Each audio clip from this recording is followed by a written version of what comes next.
Dapur salah satu rumah warga di Kampung Pasir Muncang, Kecamatan Megamendung, Kabupaten Bogor, Jumat pagi ambruk diterpa angin kencang disertai hujan deras. Beruntung saat kejadian pemilik rumah sedang di ruang tengah sehingga tidak menimbulkan korban jiwa. Sementara pemilik rumah terpaksa mengungsi ke rumah tetangga. Selain meruntuhkan bangunan rumah, hujan deras yang berlangsung seharian itu juga mengakibatkan debit air di hulu sungai kawasan puncak pun meningkat. Hal itu menimbulkan kekhawatiran warga terhadap kemungkinan timbulnya bencana. Ini tadi pagi saya lagi mau goreng pisang Pak tuh. Pas habis goreng pisang, kejadian juga nggak apa ya, seketika gitu. Pas saya beres goreng pisang, bawa ke dalam.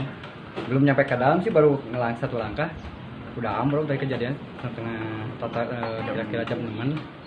Cuaca sendiri saat Hujan, lagi hujan. Hmm. Pas hujan cuman nggak begitu deras apa sih, masih kayak gini lah, gerimis gitu.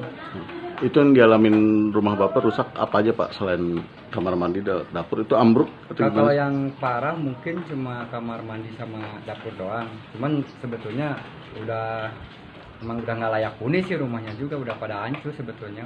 Cuma yang parah dapur sama kamar mandi Pak. Dari Kabupaten Bogor, Herman Bons melaporkan.